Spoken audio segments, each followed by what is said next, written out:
Kevin. Thank you guys for tuning in. In this video, I'm going to walk you through how to solve a derivatives math problem. So yeah, it's going to be a lot of fun. And first things first, in this question, it's asking us to consider the curve given by the equation below. So here we have x times y squared minus x to the third times y equals 6. And with this equation that they've just given us, it wants us to show that dy over dx, which is sometimes known as y prime to some of you guys listening, we need to show that that equals 3x squared times y minus y squared over 2xy minus x to the third. So how are we going to do this?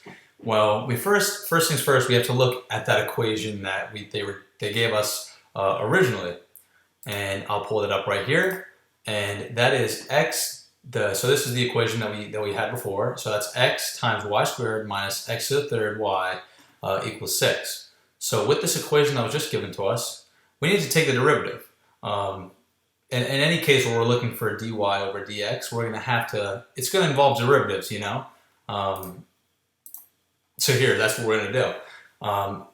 So since x and y squared are held together by multiplication, as well as x to the third and y are held together by multiplication as well, we're going to have to be using the product rule. So the product rule states that I have to take, in this first case, that I have to take the derivative of x and I have to multiply it by y squared, and then I have to add that to x times the derivative of y squared, which is 2y times dy over dx. So I'm going to have to do the same thing over here with the x to the third times y. So here I've taken the derivative of x to the third, which is just going to give me 3x to the second, and then I'm going to multiply that by y, which I've done there. And then the next thing I'm going to do is I'm going to take the derivative of y, which is really just dy over dx, and I'm going to multiply that by x to the third. So that's really not too bad, just using the product rule there. And then when it comes time to taking the derivative of 6 is just like any other constant. When we take the derivative of a number just by itself or a constant, we're just going to get 0 as our derivative. So very easy from that standpoint. So next thing we're going to do, this is definitely one of my favorite parts of the thing, because it's just so easy to do. But all we're going to do is we're just going to get our dy's and d over dx's to the left side. We're just rearranging the question here, the equation, and we're just going to get all that other stuff to the right hand side. So our 3x squared y minus y squared, we're going to get that to the right hand side. And now we're just going to primarily look at the left hand side next. So what I've done there, what you just saw was I took out the dy over dx. So basically all I did was I factored that out of the equation on the left hand side. I'll go back just so you guys can see that, right? Because it was in the factors of both of those, and now that's made the equation a lot easier for me. So now to get dy over dx by itself, all I have to do is divide the left-hand side by 2xy minus x to the third, as well as the right-hand side by 2xy minus x to the third. So yeah, look at that. That's just going to give us the equation that it was looking for, or I'm sorry, the value of d over y over d over x. So perfect. So that's exactly what it was looking for. Remember, we just had to take the derivative and then solve from there. So that's perfect. Now, part B. It's asking us to find all the points on the curve whose x-coordinate is 1 and write an equation for the tangent line at each of these points. So let me just look at that again. It's asking us to find the points on the curve whose x-coordinate is 1. All right, so thinking about that, I know I still have to be using my original equation, right? That's very important. So knowing that now that I have to find where on the curve it's 1, the x-coordinate is 1, all I'm going to do is I'm going to plug in 1 for x every time that I see an x in my equation, right? So here we go. That's really not that bad. So that's just going to give me 1 times y squared minus 1 cubed times y equals 6. So here we have it written out again, just so you can see it, nice clear image. But yeah, so now we have to find the values of y in that parabola. So really, all we're gonna have to do now is factor the equation. So with that equation, we're gonna get y minus 3 times y plus 2, and that's all gonna equal 0. So I hope you guys all followed that. We're just using factoring, and that's obviously people have used that for a long time. Hopefully that could come easy to you, and you should see that equation was an easy to factor equation.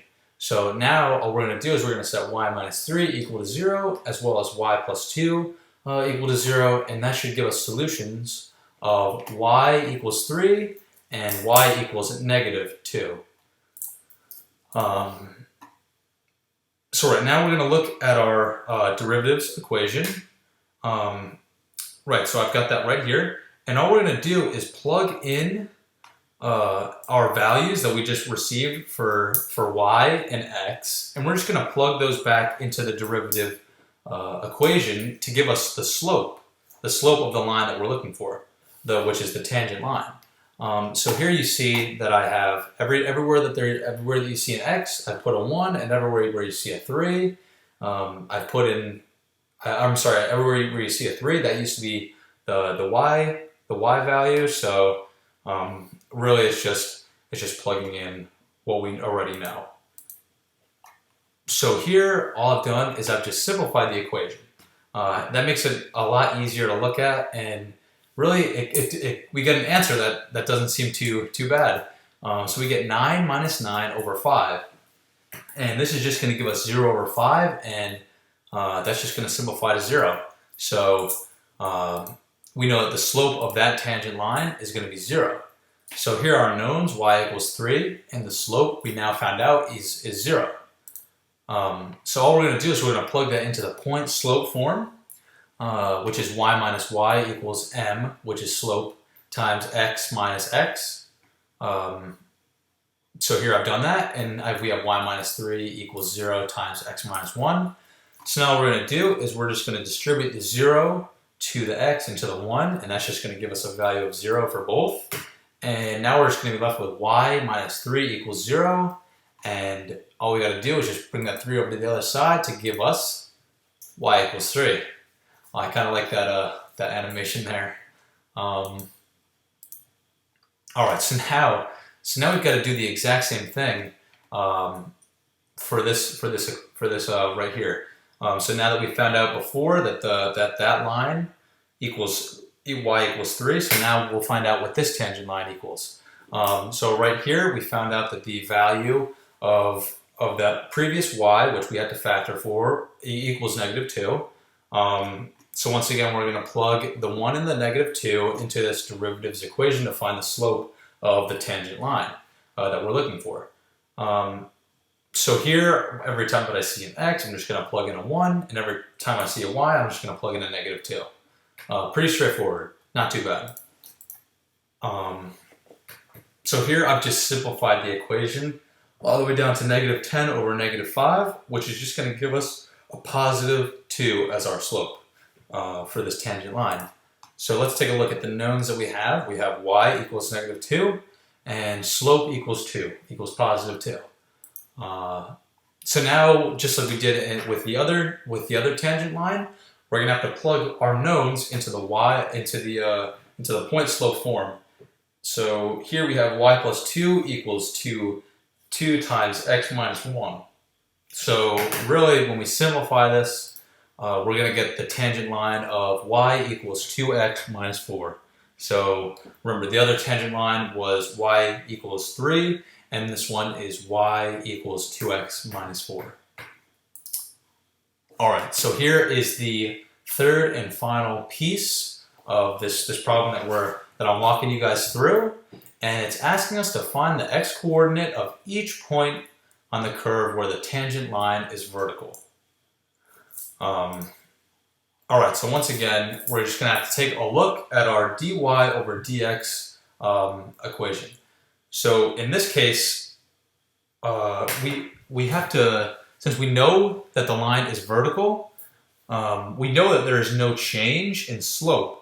So in that case, we can set dy over dx, the dx, so the denominator, equal to 0. So here I have dxy minus x to the third equals 0. Once again, because there's no change, I can assume that it's 0. Right, so now that we have x times 2y minus x squared equaling 0, the next step that we're going to do is set both of our factors equal to 0. So I'm going to start off first by setting x equal to 0. And then this is going to give me a solution of x equals 0. And now, after that, we must solve for y. So once again, I'm going to set 2y minus x squared equal to 0. Here you are. This is what I've done. So now, once I carry over the x squared to the right-hand side, we're going to be left with 2y equals x squared. And now we know that y equals 1/2 x squared. So now it's time to evaluate the equation, our original equation, which I hope you guys all remember. So if x equals 0, all we're going to have to do is now whenever we see an x, we're just going to plug in our value of 0 that we just derived for.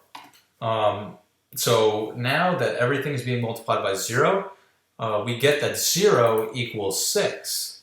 And I hope that you guys all know that that's not possible. I mean, in no way does that make any sense. So this means that this is not a real answer. It's extraneous. Therefore, it can't be an answer to this question. But now we're also given that y equals 1/2 x squared. So we're going to do the same thing. We're going to plug the value of y in for wherever we see y is in our original equation. We're just going to solve. So here, I've done that right here. Where we see y squared, I've put in 1/2 x squared.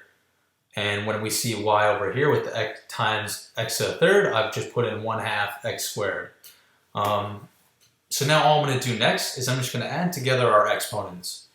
Hopefully you guys have practiced that in school, and it comes a little bit easier to you. So this 2 and this 2 right here are going to add together. So we're going to get x to the fourth, and this 3 and this 2 are going to come together, and we're going to get x to the fifth. So as you can see, that's exactly what happened here. So that looks pretty good. But now, what I'm going to do next is I'm just going to multiply that x, as you see right here, this x, back in with the x to the fourths. And this, as you can see, will give us x to the fifths throughout the equation. So this is just going to make it easier to look at, easier to solve for an x when they're all the same and consistent.